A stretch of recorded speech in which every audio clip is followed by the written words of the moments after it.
It is reflective of the toxically masculine problem surrounding the persona and idolization of the Rex that the majority of people that start arguments in person or online are white cis men. Obviously, this discussion has been mostly based on anecdotal observations, but the greater paleontological and scientific community provides proof of the echo chambers created by keeping non-cis white men out of the field. Obviously, there are no laws or literal restrictions, as they are mostly social and societal.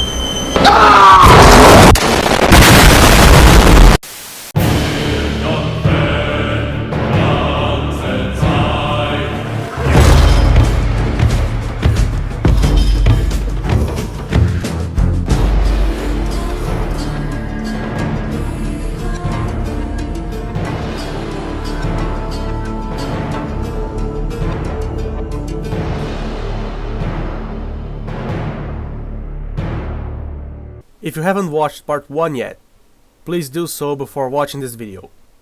Link in the description below. Anyway, back to the video.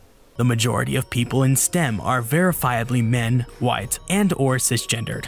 By bringing these topics up, the overrepresentation of cis white males in STEM and the toxically masculine persona of the Rex have no doubt triggered at least some of you. Except the Rex doesn't have any toxically masculine persona to begin with, as I explained in my previous video. And quite frankly, if you get triggered by the overrepresentation of cis white males, you're just getting what's coming to you. Unless there are laws or any kind of formal restrictions keeping non-cis white men out of any field, which is something that the author of the video has already acknowledged to not be the case, there's nothing to get pissed off about. So if that's you, my advice: grow a fucking spine and also a pair of balls. Or just a spine, if you're a woman. Neither Riley Black nor I are saying that the animal itself is toxically masculine, nor is it wrong to like it. That seems to be a thing a lot of folks are incapable of understanding when reading Riley's article, though I suspect it has everything to do with reading the title and nothing else. Okay. I don't see how the sentence "give T-Rex a rest" could make someone come to the conclusion that a great part of the article, if not most of the article, is about toxic masculinity, but whatever. Instead, Riley's article is pointing out the essentialist nature of the stuff, the feelings, the mantra, the persona that surrounds the Rex, rather than the non-essential true nature of the real animal to which the bones once belonged. It's tricky to understand if you view things as essentialist. Before moving forward and expanding upon Riley's article, I think it is paramount to define both toxic masculinity and essentialism. Oh boy, here we go. Masculinity is a set of attributes, behaviors, and roles associated with men and boys. This correctly points out its socially applied nature. It is associated with men and boys, not that it is inherent to them. It is part of a spectrum of behaviors, roles, and attributes that many people of many genders show. Its opposite is seen as femininity. Now, masculinity is not toxic inherently, and both ends of the behavioral spectrum have their problems and toxicity. But here we are specifically discussing toxic masculinity.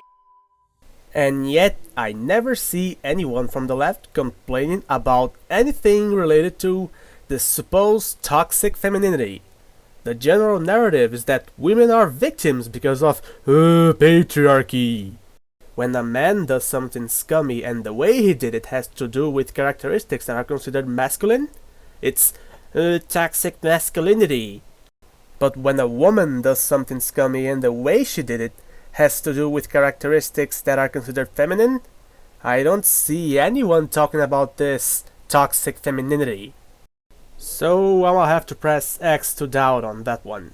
Toxic masculinity is defined as a certain cultural norms that are associated with harm to society and men themselves. Continuing, this generalization can be further added to the traditional stereotypes of men as socially dominant, along with related traits such as misogyny and homophobia, can be considered toxic due in part to their promotion of violence, including sexual assault and domestic violence. Okay, fuck it, I'm gonna say it. There's no such thing as toxic masculinity. What morons like this guy refer to negative, quote-unquote, Toxic characteristics inherent to high levels of masculinity have to do with someone's character, not the high levels of masculinity themselves. The same thing is applied to femininity. If a man is very, very masculine and has a good character and a kind heart, he's gonna use his masculinity to do good things, such as helping those who could use the help of someone with his physical strength. But if a man is very, very masculine and has a bad character and a heart of stone, he's gonna use his masculinity to do bad things, such as beating the hell out of people who don't do exactly what he wants. Likewise, if a woman is very, very feminine and has a good character and a kind heart, she's gonna use her femininity to do good things, such as being sweet and gentle to those around her. But if a woman is very, very feminine and has a bad character and a heart of stone, she's gonna use her femininity to do bad things, such as seducing men with her beauty in order to take advantage of them. Yep, as you can see, it's not that simple. Many things that are considered inherently good or inherently bad by most people are neither good nor bad by themselves. It all depends on what comes along with them.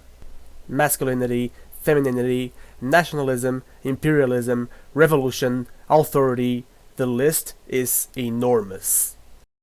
The socialization of boys in patriarchal societies often normalizes violence, such as in the saying, "boys will be boys," about bullying and aggression.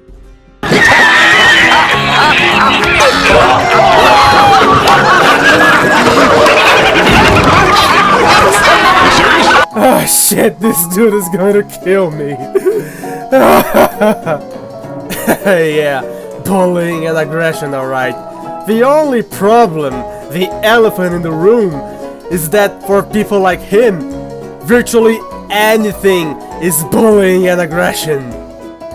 You give a point, you give an opinion, you make a joke, no matter what you actually said and no matter what you actually meant, even a fucking joke just to lighten the mood, that if some weakling dipshit for whatever reason gets offended by what you said, then it's already bullying and aggression, regardless of what you actually said or what you actually meant. Fucking pathetic. And what's funnier, and even ironic in this case when it comes to the boys will be boys stuff, is that it deals with stereotypes from both sides, but this moron only looks at one side of the coin. Think about it.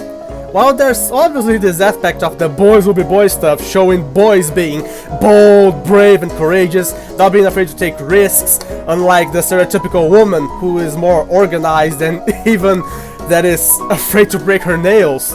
But there's also the popular saying, okay, perhaps not as popular as it should be, but I digress, that there's a fine line between bravery and stupidity.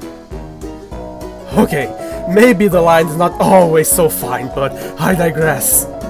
Again, point is, from a certain point of view, the boys will be boys thing kinda bashes both boys and girls, and that's what makes it so funny. It bashes boys for taking unnecessary risks for the sake of entertainment and fun, for acting like a bunch of suicidal brain-dead monkeys, which in turn means that boys are interesting and unpredictable in a fun way. And it bashes girls for them being more laid back and more predictable, which in turn also means that, well, they are less likely to hurt themselves badly, which is a good thing. And then these people whine and cry about, these are sexist stereotypes. But the thing about stereotypes is that they are as false as they are true. Because while not every boy acts like that, and not every girl acts like that, the ones that do are the ones that get the most attention.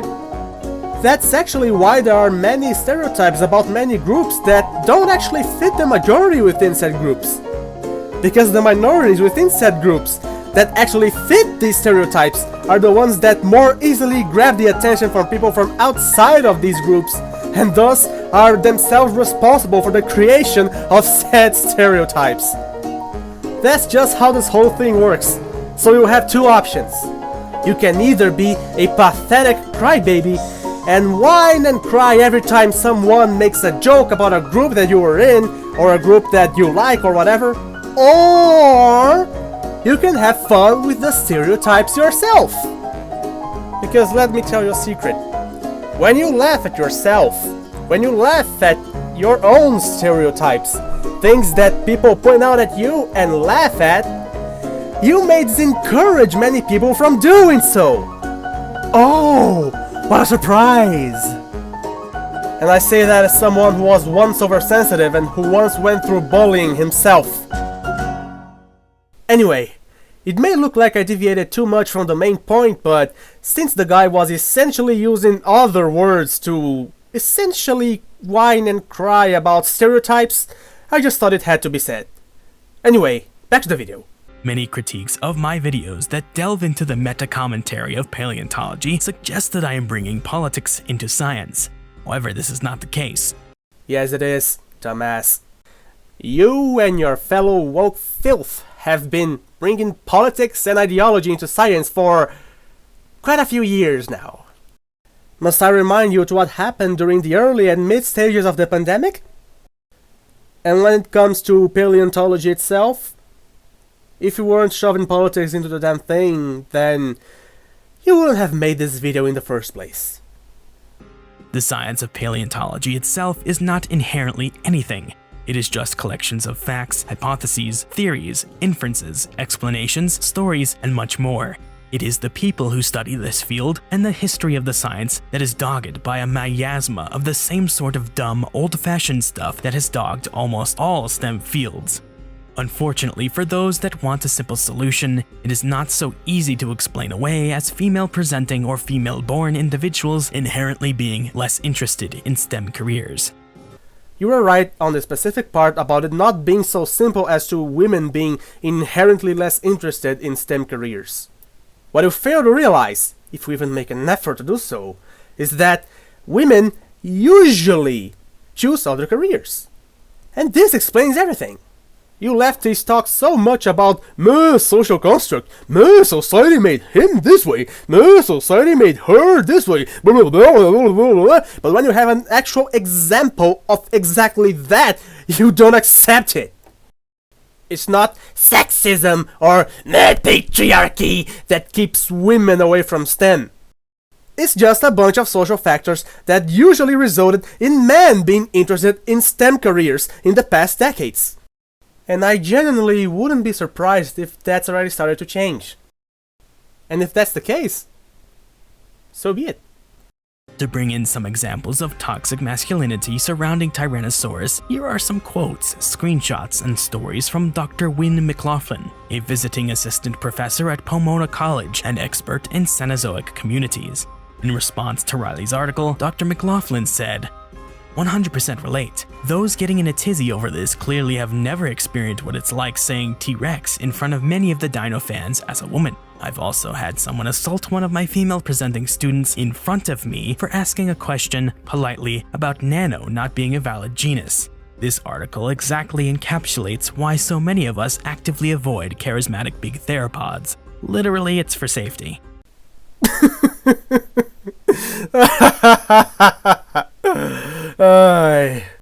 It just comes down to sexism to these morons. Unfortunately for this guy, when it comes to discussions regarding the validity of Nanotyrannus, I've been there, I've done that, and I've been on both sides over the years. Let me tell you something. If you think that Call of Duty lobbies are freaking mines of toxic salt, then you ain't never seen the average discussion regarding Nanotyrannus on the internet. Around 2015 at least, I can't say much about the current state of this debate. The actual issue is that both sides regarding the Nanotyrannus debate were constantly bashing each other and many times calling each other anti-scientific for disagreeing in this specific aspect. So naturally, many people would get very angry when dealing with this. But no, it's all about toxic masculinity and patriarchy because the voices in this idiot's head told him so. Hillary McLean, fossil lab manager at the Perot Museum, said, "I will just point out to all of the men in the comments saying it's silly to pin toxic masculinity to T-Rex that I have never had as many issues from fanboys ignoring my knowledge and experience, dismissing me out of hand, or just plain ignoring what I have to say when commenting on any sort of post about Rex. As a woman paleontologist, I am always incredibly anxious communicating about Rex or disagreeing with a male commenter because typically it gets super dismissive or nasty super fast. I do not have this issue with any other interaction on another dinosaur. You may not see it, but it is time to really examine our obsessions with Rex and ask why we place it on such a pedestal." Yet another example. As I explained in part 1, T-Rex's unrivaled fame has nothing to do with toxic masculinity. Rather, it has everything to do with its unrivaled domination of the big screen for decades during the 20th century. The only Moditon theropods who could have rivaled T-Rex when it was making its fame on the big screen were Spinosaurus and Carcharodontosaurus. But the few material that was known from these species was kept in Weimar Republic, Germany, and the German filmmakers of the time were not so interested in dinosaurs, unlike many American filmmakers. All other Moditon theropods that could have rivaled T-Rex on the big screen were described too late, after the Second World War. Besides, being a toxic fanboy of, well, anything, isn't exactly the most masculine thing you can do. Especially because there are many toxic fandoms on the left. Daniel Dvorkin brought up a great point. I think there is absolutely toxic masculinity in the way T-Rex is held up as an icon of dinosaurian toughness. Look at the, shall we say, historical reactions to the influffening in the mid-2010s, and the absolute glee with which large portions of the dinosaur fandom greeted Bell et al. 2017. That reaction wasn't about paleontological accuracy, and it still isn't. Hell, there's still an army of fanboys who pounce on any post about any feathered tyrannosaur, including the likes of Eutyrannus, about which there's no reasonable doubt. They really, really want their big scaly dragon. They identify with it, and Dino Fuzz is just too girly. None of this is to criticize people choosing it as their favorite dinosaur. Everyone gets to like whatever they like, but it's worth looking at our own reasons for liking things every once in a while. AK Rex. That was weird. I'd very much love to hear Daniel Dvorkin's ratiocination on how toxically masculine men identify with a scaly, scary T-Rex. Nice argument, Daniel. Why don't you back it up with a source? My source is that I made it the fuck up. Like, has any of you man viewers actually identified with the likes of King Kong or Godzilla or T-Rex from Jurassic Park or T-Rex from Primeval or Spinosaurus from Primeval or Giganotosaurus from Primeval or the V-Rexes that Kong fought in the King Kong movie? Nah, didn't think so. What boys and men alike want when they look for monstrous depictions of Moditon carnivorous dinosaurs is perfectly summed up by this scene from Thor Ragnarok. Big monster! A big monster, not a symbol of masculinity. And you just gotta love how he bashed AK Rex in this context.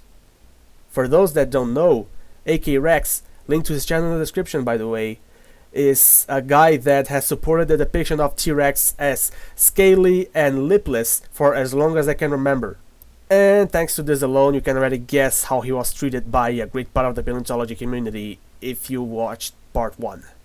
I've spoken to the guy many times, and as much as I disagree with his reasons to say that T-Rex was certainly lipless, he does support his points with what he sees as evidence.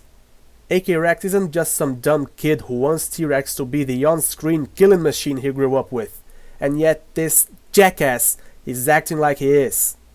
And lastly, Dominic D'Amour stated, "I'll never understand the whole dino fandom. Dinosaurs are a scientific phenomenon, not an artist property. They exist beyond the human condition. Arguing violently about your favorite dinosaur is like arguing about your favorite color." And let's just ignore all the adventure movies featuring dinosaurs that marked entire generations. Yep. Another aspect to the toxic masculinity surrounding Tyrannosaurus, and perhaps dinosaurs as a whole, is the vile reactionary takes of many right-leaning men online when presented with new ideas about dinosaur integument. Great. Just great. Now he uses the word reactionary to refer to this because of course he does. I'm specifically referring to the discovery that many small members of the major groups of theropod dinosaurs were covered from head to tail in feathers, with the possibility for many rather large members of this group to be clad in feathers too. British tabloid The Sun recently complained that a new BBC Nature documentary is proposing a woke, gentler, and politically correct T-Rex. In the case of The Sun, you could say this would be a cold, capitalistic, and cynical ploy for clicks. I don't think the author cares much for the subject on which they were writing. The article suggesting that not making every single recreation of Tyrannosaurus the king of the monsters is some sort of attack on traditional values definitely plays right into the destructive mindset of the toxic masculinity of stubborn armchair naturalists and know-it-alls. And there's certainly absolutely zero chances of that stupid take being a direct result of the paleontology community being absolutely crawling with pathetic, idiotic, pink-haired soy milk drinkers. It's just all toxic masculinity. Gotta love a false dilemma. Throughout the web, you will easily find guys commenting on science news, paleoart, and the like that the struggle to represent these animals as animals is gay, humiliating, and destroying their childhood.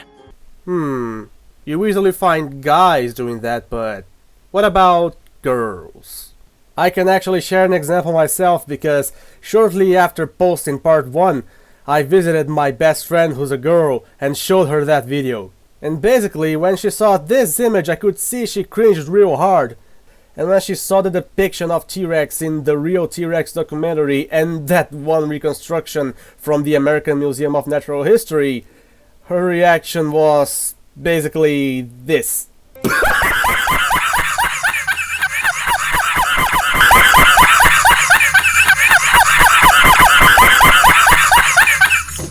So, did absolutely no girls or women complain about it as well, or are you just ignoring instances of girls and women complaining about it for the sake of convenience alone?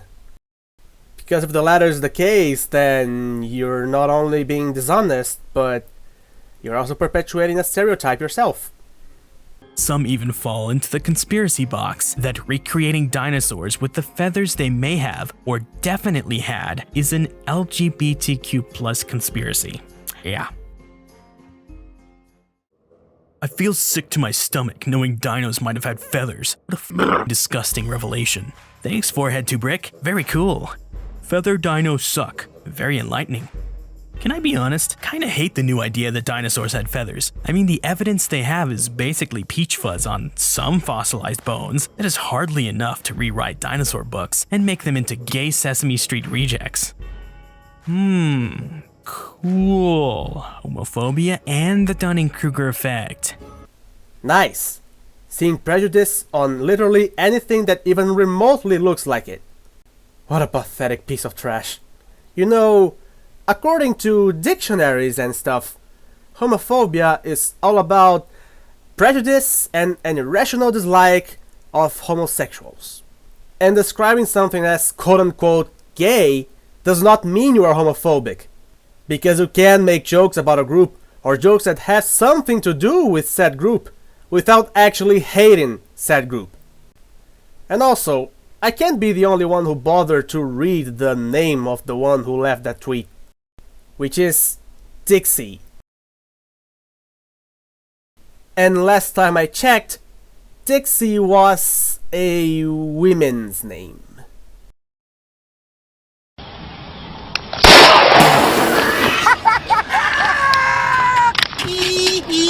I just fucking shot myself! It's f***ed up some of my favorite childhood memories. I don't want to think of all the naked, cold-blooded, evil-ass dinosaurs I grew up with as being some sort of furry joke. Coincidence that flamboyant dinosaur theory meets overt homosexual scientist are in the same video, or am I reaching? Well, you're reaching. I don't know what you're reaching for, but you're reaching. The Tyrannosaurus looks weird and gay with feathers. It looks like a giant chicken. It's ridiculous. I can imagine its head doing that bobbing motion as it walks. Whatever happened to featherless dinosaurs? Those were terrifying. These new ones are lame. Literally nothing happened to them, but go off. I don't think I need to spell out how thinking feathers is gay is toxic masculinity when masculinity is a social construct. No, it isn't, you absolute fucking retard. Have you ever heard of something called testosterone? It's directly responsible for many masculine behaviors and tendencies, and it's produced within our bodies. And as we both know, or at least as I hope we both know, that's also the case for wild animals. You puffed up dumbass. And yet you come here and say it's just a social construct? I didn't ask for a bunch of dinosaur nerds to come into my mentions and spurg out about scientific accuracy. I don't give a f about scientific accuracy. I don't want to see a giant chicken clucking about in my mind's eye when I think about the T-Rex. Okay, then don't then, forehead. And let's just all completely ignore that for around 5 years, anyone who even mentioned the mere possibility of T-Rex not having been fluffy was treated like shit and considered an anti-scientific dumbass.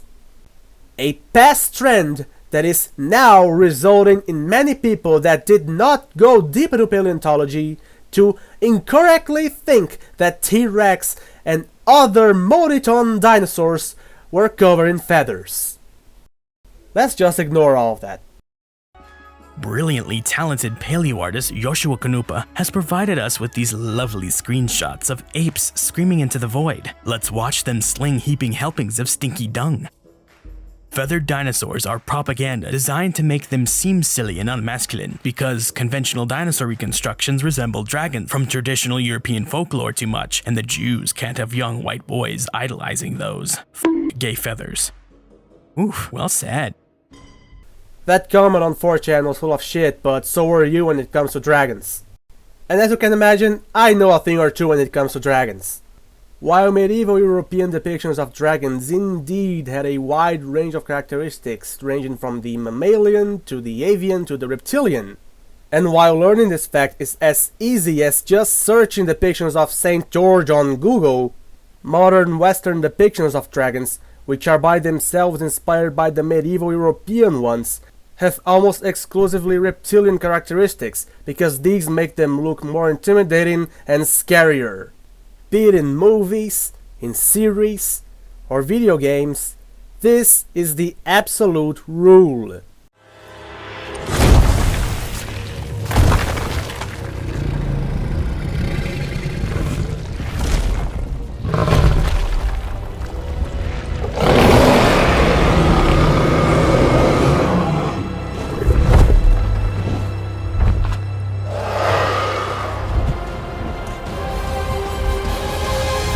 And this trend goes back to the man who basically started medieval fantasy as we know it, J.R.R. Tolkien, with depictions of none other than the one and only Smaug. In this illustration made by Tolkien himself, which he named Conversation with Smaug, the dragon is depicted as almost entirely reptilian, and it would be an entirely reptilian depiction if it wasn't for its two tiny ears. The same thing is seen in the illustration called Death of Smaug, also by Tolkien himself. And while it's true that over the years there have been many depictions of Smaug, with some having been more similar to and others having been more different than the original, it all eventually culminated into the entirely reptilian depiction seen in Peter Jackson's The Hobbit, The Desolation of Smaug, that we now all associate with the dragon Smaug.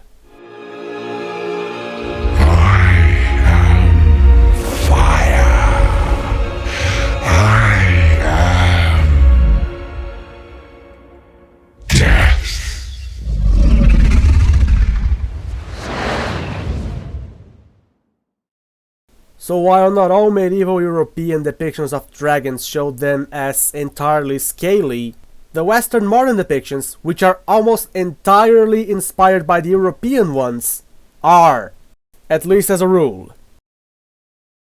Incredible.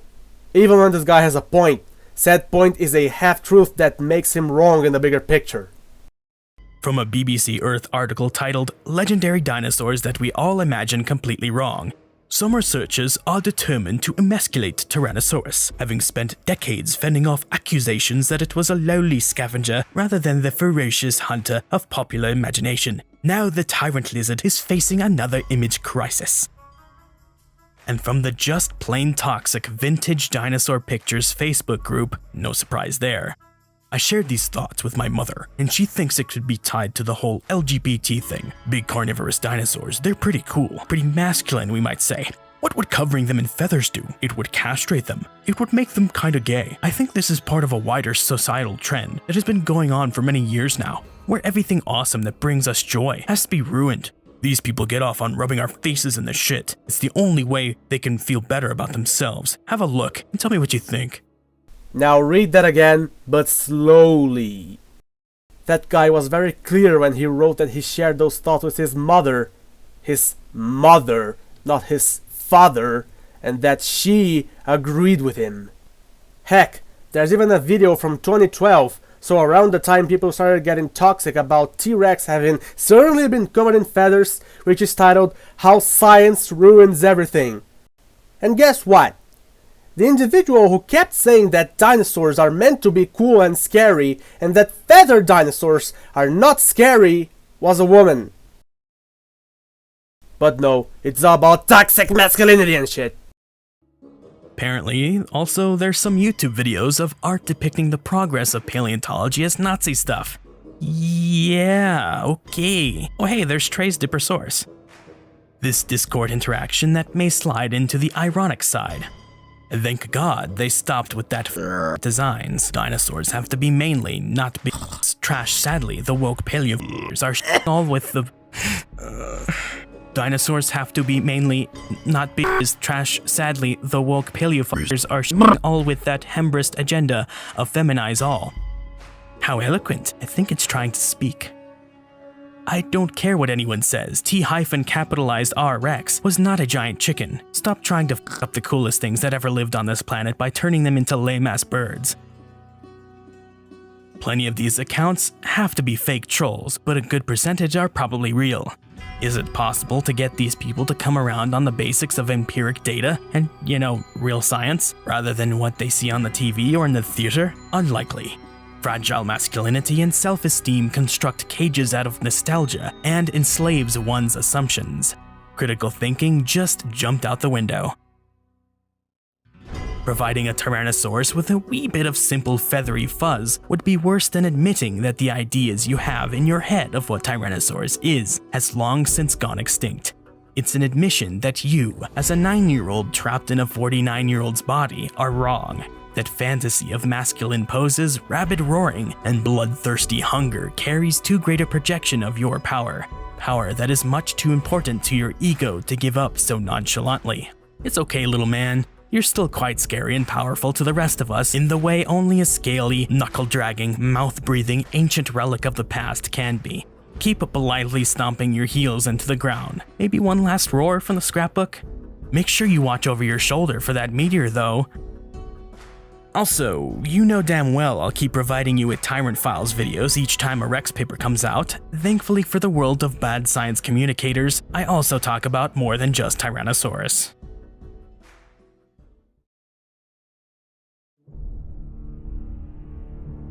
Well. Finally that shit's over. I guess I can say that the main issue, the core of the problems of the video that I responded to is the assumption that correlation equals causation. T-Rex is beyond famous, and this idiot mentioned that there are far more men than women in science-based careers, which I don't doubt. However, both him and Riley Black came to the superficial and erroneous conclusion that the fact that T-Rex is beyond famous is a direct consequence of the fact that there are far more men than women in paleontology. Then one thing led to another, and well, we got all the bullshit that we got from his video. And thanks to this and other factors, I'll not end this video the way I usually do. Instead, I'll let my Nord mascot speak for me in regards to what I think of that imbecile. You piece of trash! You pathetic weakling filth! Your skull is even softer than your belly!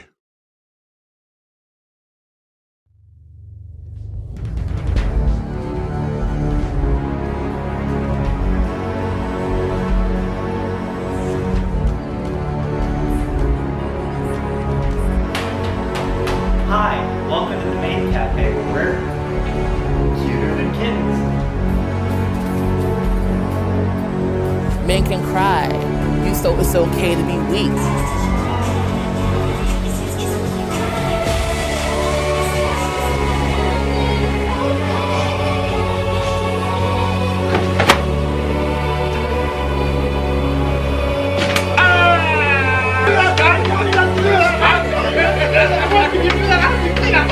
Men are not meant to be dominant. Men are meant to be submissive. They're meant to be worker ants. They're supposed to listen to women. You are a queen. They are worker ants.